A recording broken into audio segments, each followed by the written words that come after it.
warahmatullahi wabarakatuh. Selamat pagi dan salam sejahtera untuk kita semua.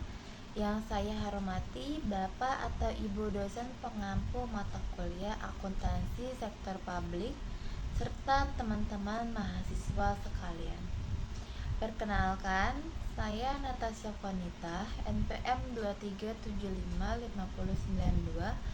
Pada kesempatan ini saya akan memaparkan ringkasan materi mengenai akuntansi pendapatan dan piutang.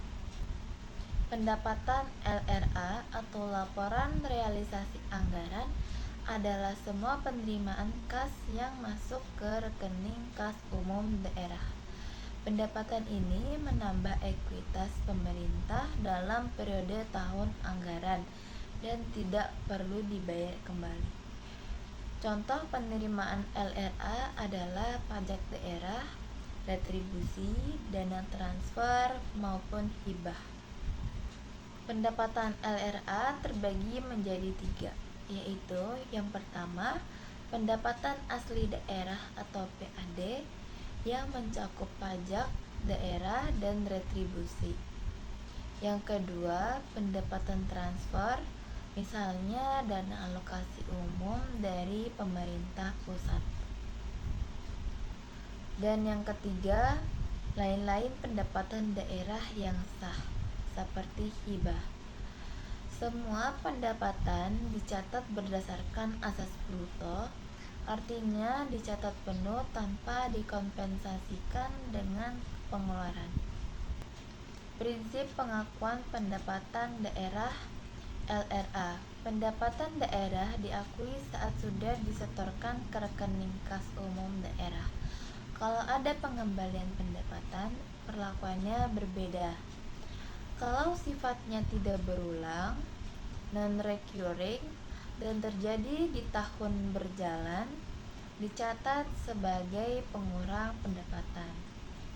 Kalau pengembalian terkait periode sebelumnya, dicatat sebagai belanja tidak terduga yang akan mengurangi saldo anggaran lebih. Kalau sifatnya berulang atau recurring atau sistematik, dicatat sebagai pengurang pendapatan.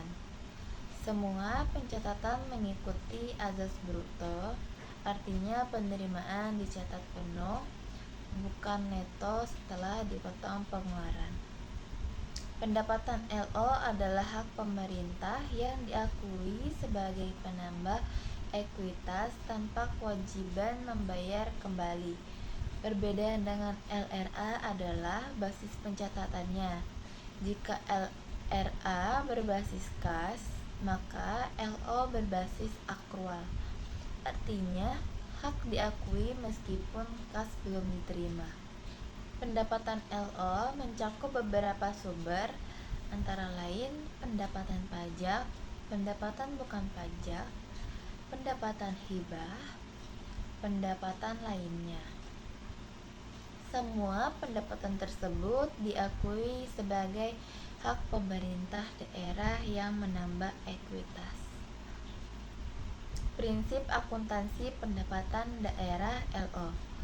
Pendapatan LO diakui saat yang pertama timbulnya hak atas pendapatan LO, misalnya pendapatan berdasarkan peraturan perundang-undangan,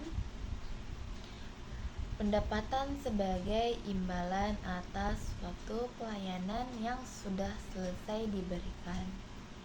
Yang kedua, pendapatan direalisasi, yaitu ketika sudah ada aliran masuk sumber daya ekonomi.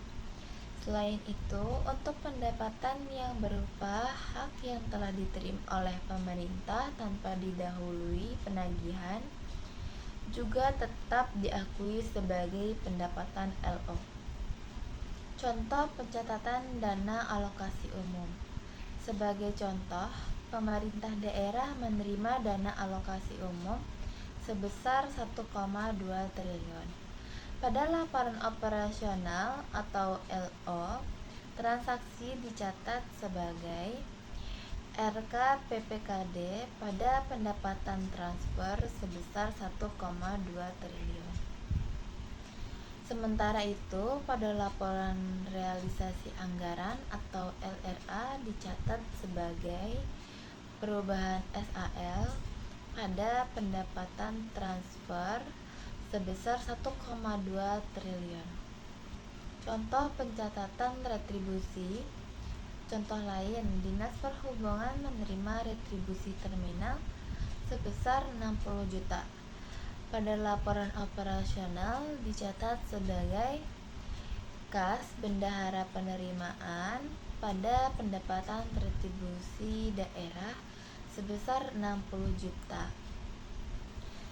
Sedangkan pada laporan realisasi anggaran dicatat sebagai perubahan SAL pada pendapatan retribusi sebesar 60 juta. Ketika hasil retribusi disetorkan ke kas daerah, maka dicatat sebagai RK PPKD pada kas bendahara penerimaan sebesar 60 juta. Kemudian kita masuk ke bagian piutang. Piutang adalah hak tagih pemerintah yang belum diterima pembayarannya. Piutang bisa timbul dari pajak, retribusi, maupun pinjaman. Piutang baru diakui jika sudah ada surat ketetapan atau surat penagihan resmi sehingga jelas dasar hukumnya. Jenis-jenis piutang.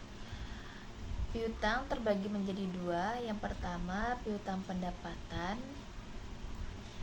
yaitu piutang pajak, piutang retribusi, piutang hasil kekayaan daerah yang dipisahkan, piutang lain-lain PAD yang sah, piutang transfer pemerintah pusat, piutang hibah, piutang pendapatan lainnya.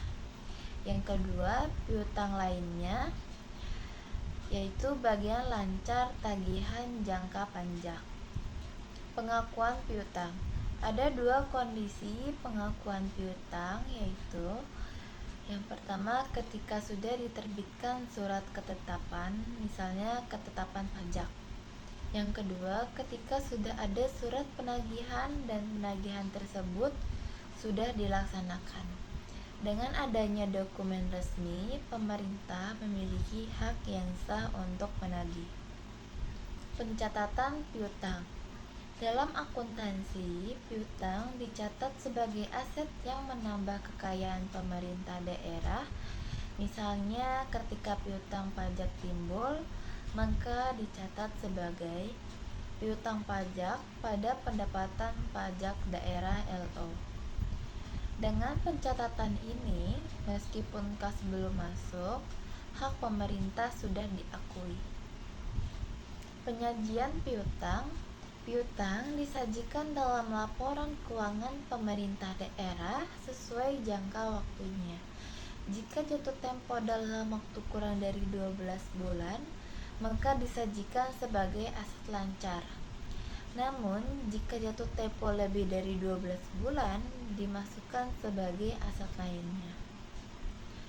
Sebagai contoh, jika pada 1 Desember 2022 diterbitkan surat ketetapan pajak sebesar 600 juta, maka dicatat sebagai piutang pajak pada pendapatan pajak daerah LO sebesar 600 juta. Baik, itu tadi penjelasan mengenai akuntansi pendapatan dan piutang. Semoga bisa menambah pemahaman kita semua. Terima kasih atas perhatian semuanya.